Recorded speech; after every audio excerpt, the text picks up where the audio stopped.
System error. The program can't start because VCRUNTIME140 is missing from your computer. Try reinstalling the program to fix this problem. Okay, so if you're installing a program on Windows operating system and you're getting this pop-up error, I want to show you how to fix it. And again, this is for Windows 10, 11, 7, whatever you have. So the first thing we're going to do is we're going to re-register the VC runtime in Windows.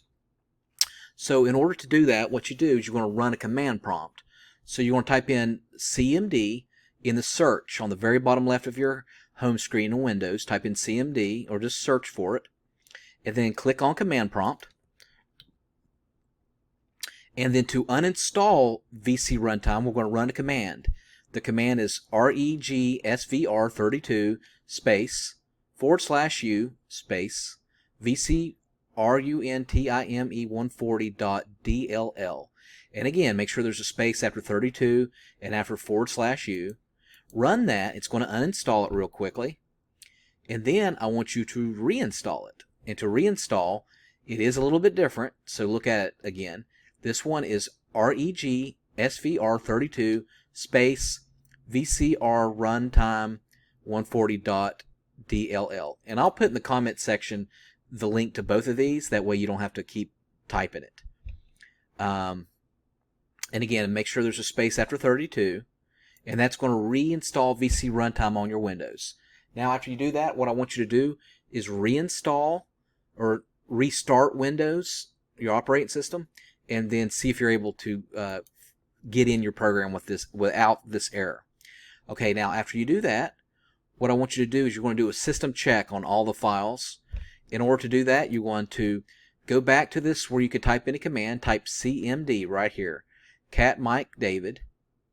You want to click on command prompt again, and you want to type the following command, sfc space /scan now. So make sure there's a space after sfc, and that's going to do a whole scan. You wait for it, restart your computer, and then see if that fixes the corrupt file that's on your computer. Next thing I want you to do is do a check for Windows updates for Windows 10 or whatever operating system you have. To do that, I want you to type in update in the search again here on the bottom left of your Windows screen next to the Microsoft icon. Click on check for updates, and then if it has any updates, let them do all the updates, restart, and see if that fixes your problem.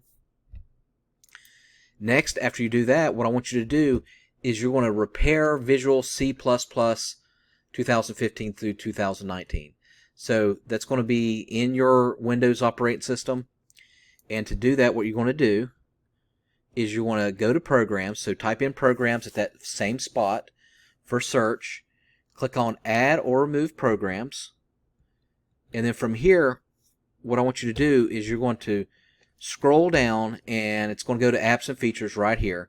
So where it says this, I want you to scroll down to all the way down to get to Microsoft Visual C++. But I want you to make sure you hover over the one that says 2015, because there's going to be some that's 2012, 2013. There should be one, there may be two of these entries of 2015 through 2019. This is for 64-bit. I want you to click on it and then click Modify. And then after you click Modify, it's going to ask you for permissions. Click Yes, and then click Repair. That may take a few minutes. Then restart your computer and then see if that will remove the error. If that doesn't remove the error, what I want you to do is actually download, while you're online, reinstall Microsoft Visual, and you do that just by going to the Microsoft page. And so to do that, you go to like Google, just type in Visual C++ redistributable for Visual Studio, and make sure you're going to the Microsoft web page, and then do the update and reinstall it. It'll automatically do it for you. You don't have to uninstall it. And then see if that fixes your problem after you restart your computer. And finally, last but not least, go ahead and uninstall the app or whatever program you're trying to install or use that you're having problems with this by, of course, going to Programs, back here, type Programs, Add or Remove Programs, and then search by your name of the program you're having problems with, uninstall it and reinstall it. And I believe that should fix your issue. Alright, thank you so much for watching. make sure you subscribe.